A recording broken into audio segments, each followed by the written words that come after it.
Piracy এখন পর্যন্ত হয় নাই। আমরা চেষ্টা করছি পাইরেসি বন্ধ করার জন্য, কিন্তু আপনারা যদি ক্লিপও আপলোড করেন আমরা কিন্তু কঠিন পদক্ষেপে যাব। সুরঙ্গ সময় আমার মনে আছে আমরা 5 জনকে অ্যারেস্ট করেছিলাম, তারপর তাদের ফ্যামিলিরা আমাদের কাছে এসে কান্নাকাটি করছে যে আমাদের ছেলেরা ভুল করে ফেলছে। তো আপনারা যদি ভুল করেও সিনেমার কোনো ফুটেজ আপলোড করেন তাও কিন্তু আপনি অ্যারেস্ট হবেন। অফকোর্স আমাদের সিনেমা পাইরেসি হওয়ার সম্ভাবনা খুবই কম, কারণ আমরা সর্বোচ্চ সতর্কতা নিয়েছি এবার।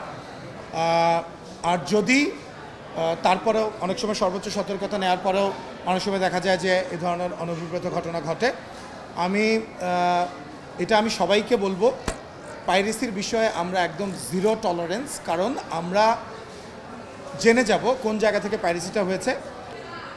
আর তাণ্ডব নিয়ে কী বলবো, তাণ্ডব অলরেডি সুপার ডুপার হিট হয়ে গেছে, এটা আমার মনে হয়। অফিসিয়ালি আমার প্রডিউসার জানাবে ইনশাআল্লাহ তাণ্ডব আমাদের সব রেকর্ডকে ভেঙে দিবে। অলরেডি বাংলাদেশে সব রেকর্ড ভেঙে দিয়েছে। কিন্তু সবচেয়ে বড় কথা এবার যেটা পাচ্ছি 100% পজিটিভ রিভিউ পাচ্ছি। মানুষ বলছে যে এটা আমার সেরা ছবি, মানুষ বলছে এটা সাকিব খানের সেরা ছবি, ইভেন সাকিব ভাইও বলছে এটা আমার সেরা ছবি। এই যে আমরা চেষ্টা করছি একটা পর একটা ভালো কাজ নির্মাণ করার। আমরা সুরঙ্গ থেকে একটু বেটার করার চেষ্টা করেছি, তুফান থেকে আরেকটু বেটার করার চেষ্টা করেছি তাণ্ডব। এরপর এর সেকেন্ড পার্ট আমরা আরও বেটার করার চেষ্টা করব। কিন্তু আমরা আপনাদেরকে বলবো আপনারা সিনেমা দেখেন। পাইরেসি এখন পর্যন্ত হয় নাই। আমরা চেষ্টা করছি পাইরেসি বন্ধ করার জন্য, কিন্তু আপনারা যদি ক্লিপও আপলোড করেন আমরা কিন্তু কঠিন পদক্ষেপে যাব। স্বাস্থ্যকর অল টাইম ফ্যামিলি কেক, সব সময় অল টাইম হেলদি লাইফ। সুরঙ্গ সময় আমার মনে আছে আমরা 5 জনকে অ্যারেস্ট করেছিলাম, তারপর তাদের ফ্যামিলিরা আমাদের কাছে এসে কান্নাকাটি করছে যে আমাদের ছেলেরা ভুল করে ফেলছে। তো আপনারা যদি ভুল করেও সিনেমার কোনো ফুটেজ আপলোড করেন তাও কিন্তু আপনি অ্যারেস্ট হবেন।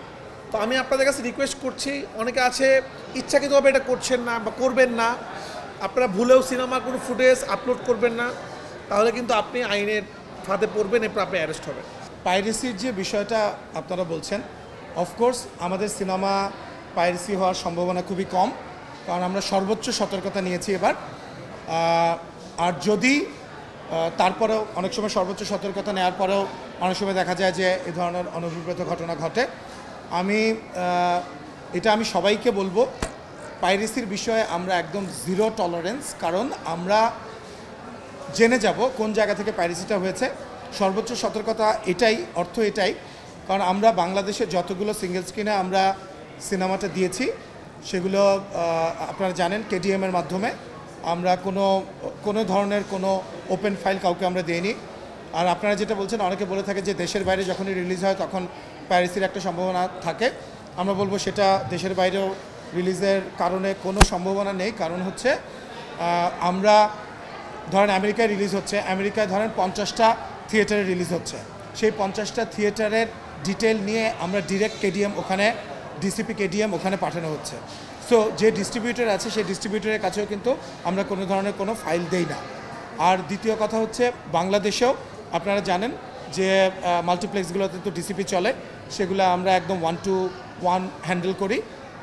ইউজুয়ালি সিঙ্গেল স্ক্রিনগুলো থেকে একটা সংখ্যা থাকে, সেখানেও এবার আমরা দেখেছি সিঙ্গেল স্ক্রিনের যারা প্রদর্শক মালিক তারাও সর্বোচ্চ সতর্কতা অবলম্বন করছে, এবং তাদেরকে আমরা যেটা দিচ্ছি প্রত্যেকটা ফাইলকে আমরা আলাদাভাবে আমরা লোকেট করতে পারবো।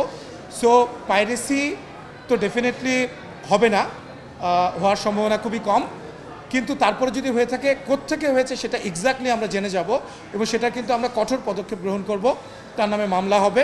এবং আপনারা দেখেছেন যে সুরঙ্গের সময় আমাদের পাইরেসি হয়েছিল, সাথে সাথে কিন্তু 2 জন অ্যারেস্টেড হয়েছিল এবং তাদেরকে জেল খাটতে হয়েছে।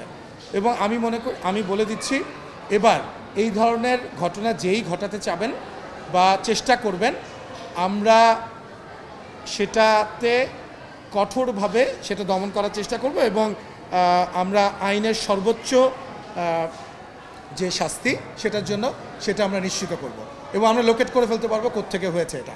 সো সবার কাছে আমি সবাইকে বলবো আপনারা ভুলেও এই ধরনের কাজ করার চেষ্টাও করবেন না। আর সেকেন্ডলি, আর যারা হলে সিনেমা দেখতে যাচ্ছেন ছোট ছোট ক্লিপ ভিডিও করে ছাড়ছেন টিকটকে অথবা ফেসবুকে, সেগুলো আমরা সাথে সাথেই সেগুলো আমরা টেক ডাউন করছি, কিন্তু এটাও কিন্তু এক ধরনের পাইরেসি। আপনাদেরকে আমি বলবো, রাফিও ওই দিন বলেছে, দর্শক যারা অতি উৎসাহী হয়ে অথবা উত্তেজনাবশত ওভার এক্সাইটমেন্টে আপনারা সেগুলো ভিডিও করছেন, টিকটকে ছাড়ছেন অথবা ফেসবুকে ছাড়ছেন, এটাও কিন্তু কমপ্লিটলি আইনের পরিপন্থী। আপনারা সেটা করবেন না, সেই ব্যাপারেও কিন্তু আমরা সচেষ্ট আছি এবং সেটা আমরা প্রতিহত করার জন্য যা যা করা দরকার সেটা আমরা করব।